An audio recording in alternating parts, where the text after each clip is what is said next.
تاکہ وہ سمجھ میں آئے. علی کیا ہے؟ مصطفیٰ سے پوچھو. لہموں کا لہمی لہموں کا لہمی علی کا گوشت مصطفیٰ فرماتے ہیں میرا گوشت. علی کا گوشت مصطفیٰ کا گوشت جسموں کا جسمی علی کا جسم میرا جسم جسدوں کا جسدی علی کا جسم میرا جسم علی کا گوشت میرا گوشت. السلام علیکم ورحمۃ اللہ وبرکاتہ. ناظرین و سامعین اکرام، میں نے بریلوی مفتی مقرر جو کافی مشہور ہیں، مفتی نعمان اختر فائق الحق اس طرح سے ان کا نام ہے، تو انہوں نے ایک حدیث بیان کی تھی، لحمک لحمی و دمو کا دمی، جو مولا علی علیہ السلام کے لیے حضور پاک صلی اللہ علیہ وآلہ وسلم نے فرمایا تھا کہ علی تیرا گوشت میرا گوشت ہے، تیرا خون میرا خون ہے. انہوں نے اس حدیث کو اپنی ایک تقریر میں بیان کیا تھا، پڑھا تھا، تو میں نے اسی سے متعلق ان سے پوچھا، کیونکہ اعلیٰ حضرت نے یہ لکھا ہے، یہ رافضیوں کی نقل کردہ حدیث ہے یہ، اور من گھڑت بیان کیا گیا، اس کو گھڑی ہوئی روایات میں انہوں نے اس کو بیان کیا ہے، اور بہت سارے لوگ بولتے ہیں لیکن ہم اس حدیث کو مانتے ہیں اور مانیں گے. تو اسی سے متعلق میں نے ان سے پوچھا تو انہوں نے حکم لگا دیا کہ حدیث کا اس انکار کرنے والا وہ جہنمی ہے. تو اعلیٰ حضرت نے ہی سب سے پہلے اس کا انکار کر دیا تو وہ جہنمی ہو گئے، تو اس نے خود جو ہے اعلیٰ حضرت پر جہنمی ہونے کا فتویٰ لگایا. پھر دوسری بات جو ایک سلسلہ میں نے شروع کیا ہے، امام اعظم ابو حنیفہ رضی اللہ تعالیٰ عنہ نے یزید پر لعنت کی، اس کا نام لے کر بھی لعنت کی، بغیر نام لے کر بھی اس پر آپ نے سکوت نہیں کیا، اور اعلیٰ حضرت نے امام اعظم ابو حنیفہ رضی اللہ عنہ کی طرف جھوٹ منسوب کیا ہے، جھوٹا قول بیان کیا ہے. تو اسی سے متعلق پھر میری آگے مزید ان سے گفتگو ہوئی ہے. آپ حضرات وہ ریکارڈنگ کو سماعت فرما لیں. رحمۃ اللہ وبرکاتہ. مفتی صاحب خیریت سے؟ وعلیکم السلام، اللہ کرم ہے.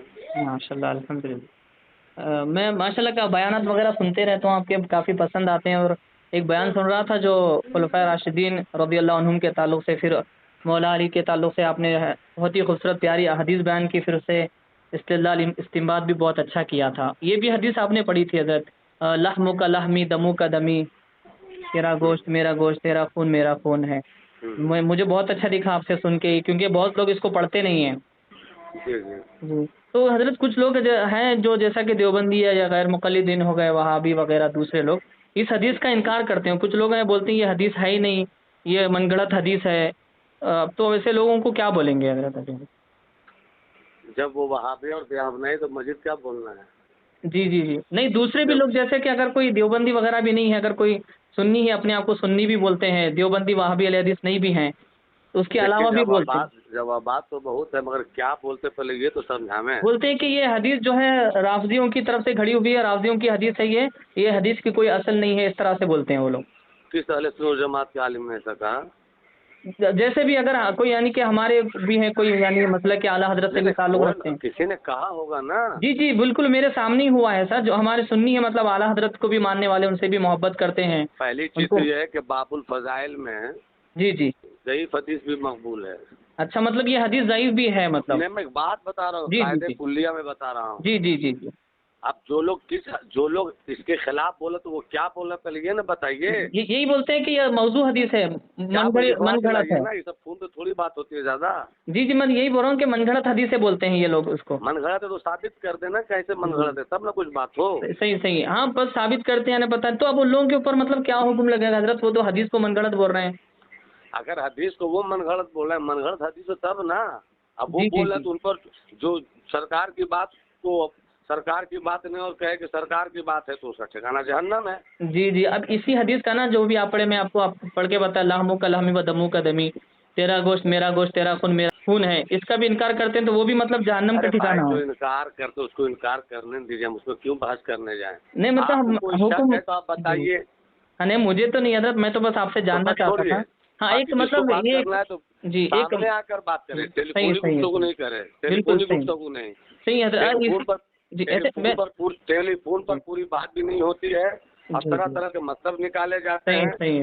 نہیں حضرت، میں ایک یہ پوچھنا چاہتا تھا آپ سے، آخری بات یہ پوچھنا چاہتا تھا، جیسے فتاوی رضیہ شریف میں یہی حدیث پاک موجود ہے، جلد 5 میں صفحہ نمبر 463 ہے.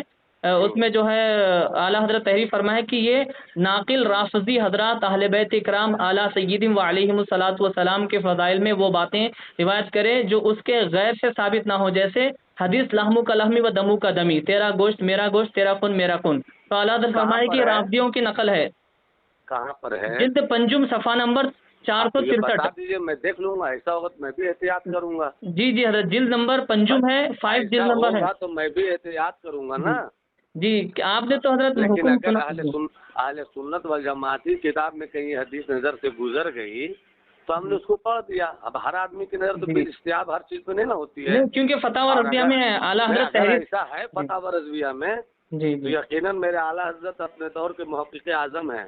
جی جی جی جی تو بلا شبہ وہاں سر تسلیم خم کریں گے بلا چونو چرا ہم. جی نہیں، آپ تو فرما رہے ہیں صحیح ہے، لیکن اعلیٰ حضرت فرمائیے رافضیوں کی گھڑی ہوئی ہے، اور آپ نے اگر تو ایسا ہے تو ہم رجوع کریں گے نا اس سے، جی، جب ہو جائے گا مجھ کو. اور آپ نے کہا کہ اس کا انکار کرنے والا وہ تو جہنمی ہے، گمراہ، ایسا کچھ فرما رہے تھے. تو میں انکار کہاں کر رہا ہوں یا اقرار کر رہا ہوں. جی جی عدم علم انکار کو مستلزم نہیں ہے، مستلزم.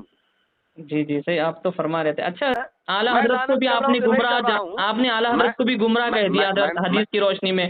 بہت پاگل طرح بات کر رہے ہیں آپ جی. کیوں حضرت؟ آپ ہی نے کہا نا جو حدیث کا انکار کرے وہ جہنمی ہے، گمراہ ہے، وہ آپ نے تو کہا میں نا. نے کیا کہا؟ اگر کوئی حدیث ہے، کوئی حدیث نہیں، اس کو حدیث کہے. نہیں حضرت، میں نے نام لے کے کہا نہیں، یہ نہیں، حدیث سنیے. لحم کا لحمی و دمو کا دمی. پھر وہی بات، اگر میں جان رہا ہوں کہ وہ حدیث ہے لیکن مجھ کو علم ہو گیا حدیث نہیں ہے تو میں توبہ کروں گا نہیں کروں گا؟ تو آپ اعلانیہ کرنا پڑے گا نا حضرت، کیونکہ آپ نے جلسے میں بیان کیا تھا. ارے ہم جیسے کریں وہ میرا معاملہ ہے. نہیں، اعلانیہ کرنا پڑے گا نا حضرت. آپ نے کیسے کریں کس کے سامنے حدیث بیان کی؟ آپ نے عوام کے سامنے حدیث بیان کی نا اگر ہم جانتے ہم کریں گے. حضرت، آپ نے عوام کے سامنے حدیث بیان کی نا. آپ کی ذہن و فکر سے اعلیٰ حضرت کی مخالفت نظر آ رہی ہے. ارے میں کیوں مخالفت کروں گا؟ جو حق ہے وہ تو بیان کروں گا نا حضرت. ہم حق بولتے ہیں حضرت، حق کے لیے کچھ بھی کر دیں، ہم حق بولتے ہیں، جان کی بھی پرواہ نہیں کرتے. حق ہی بولتے رہیے. ابھی اعلیٰ حضرت کے پیغار کے گرد و غبار صاف کیجیے. ارے حضرت ہمیں سب دکھ رہا ہے کون کس کے غبار صاف کر رہا ہے. سب جھوٹی جھوٹی عبارتیں منسوب ہے. امام اعظم کی طرف جھوٹ منسوب کیا ہے ان کو بدنام کرنے کے لیے. امام اعظم ہے، ہمارا مسلک امام حنفی ہے، ہمارے امام وہ ہیں، ہمارے اعلیٰ حضرت امام ابو حنیفہ ہے. ہمارے اعلیٰ حضرت امام ابو حنیفہ ہیں، ہمارے امام وہی ہے، ہمارا مسلک حنفی ہے. ان کی طرف جھوٹ منسوب کیا جائے گا، ہم برداشت نہیں کریں گے. میرے امام نے لعنت کی ہے یزید پر، نام لے کر لعنت کی ہے. جھوٹ ہو گیا. ارے ہم کیوں کتابیں کہہ رہی ہیں حضرت؟ کتابیں ہیں، ہم کیوں کہیں گے؟ کیا کریں گے کہ ہم دیکھیں گے آپ کے کہنے پہ مان لیں گے. ارے آپ کتابیں نہیں پڑھتے ہیں کیا حضرت؟ کیا جو مان لیں گے ہم آپ کو. دیکھو اعلیٰ حضرت، آپ جو ہے فتاوی رضویہ کو حضرت آپ لوگ سروں پہ اٹھا کے پھرتے ہیں، آپ لوگ پڑھتے نہیں ہیں کتابوں کو اعلیٰ حضرت کی. دیکھیں ناظرین، آپ نے سنا، جب جواب نہیں آیا تو ادھر ادھر کی بات کیے اور فون کاٹ کر فرار ہو گئے، یعنی کہ بھاگ گئے. یہ ان لوگوں کی حالت ہے، آپ حضرات دیکھ لیجئے.